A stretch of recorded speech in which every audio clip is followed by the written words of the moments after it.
Good morning students. आइए अब हम एनसीईआरटी क्लास 10 चैप्टर सेकेंड का क्वेश्चन नंबर 2 उसका सेकेंड पार्ट करते हैं। इसमें हमें ये बताना है कि x² + 3x + 1 इस बहुपद का शून्यक है या नहीं। तो उसके लिए हम इसे भाग करेंगे। पहले भाग करके हम ये देखेंगे कि क्या शेष 0 बचता है या नहीं। यदि शेष 0 बचेगा तो ये उस बहुपद का गुणनखंड है, नहीं तो नहीं है। तो सबसे पहले भाग करने के लिए हमें वही देखना है कि घातें ठीक क्रम में लगी हुई हैं कि नहीं। देखिए 4 3 2 1 0 ये ठीक है। ये भी 2, इसकी घात 1, इसकी घात 0, तो ठीक अरेंज हुए हैं।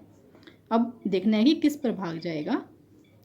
तो देखिए 3x की 4, 3x की 4 को x की 2 से भाग किया हमने, तो क्या आया 3x की 2, यानी ये 3x की 2 पे जाएगा। तो 3x की 2 से इन तीनों की मल्टीप्लाई हो जाएगी। इन तीनों से मल्टीप्लाई करके हमने ये लिख दिया। लिखते वक्त हमें वही ध्यान रखना है कि x की 4 वाली टर्म उसके नीचे आए, x की 3 वाली टर्म x की 3 वाली टर्म के नीचे, x की 2 वाली टर्म x की 2 के नीचे।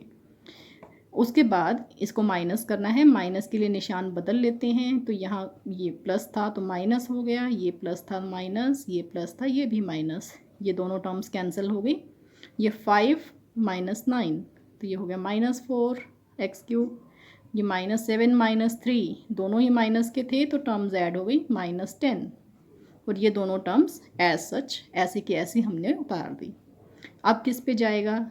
-4x³ को हम x की 2 से भाग करके देख लेते हैं। -4x³ को x की 2 से, तो कितना आ जाएगा? x की 3 है, ऊपर 3 बार x है, नीचे 2 बार है, तो ऊपर 1 बार बच जाएगा, यानी -4x।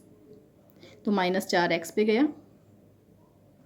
-4x की अब इन तीनों से मल्टीप्लाई करके ये लिख दी हमने। उसके बाद घटाया, घटाने के लिए निशान बदले, घटा कर ये आ गया। तो ये वाला 2 एज सच वैसे का वैसे। अब कितने पे जाएगा? देखिए यहाँ घात 2 है, यहाँ भी घात 2 है। अभी हमें भाग करना है, जब तक ये घात कम ना रह जाए तब तक हमें भाग करते रहना है।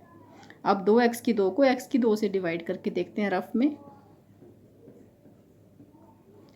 2 पर जा रहा है तो 2 पर हमने इसे कर दिया। 2 की इन तीनों से मल्टीप्लाई हो जाएगी, लिख दिया मल्टीप्लाई करके। अब निशान बदल दिए इसके। निशान बदल कर हमने देखा कि सभी कैंसिल हो गई हैं टर्म्स, तो कुछ भी शेष नहीं बचा।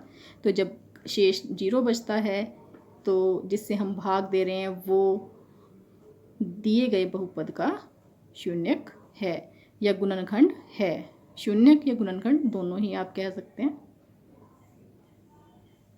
अब हम इसका थर्ड पार्ट करते हैं।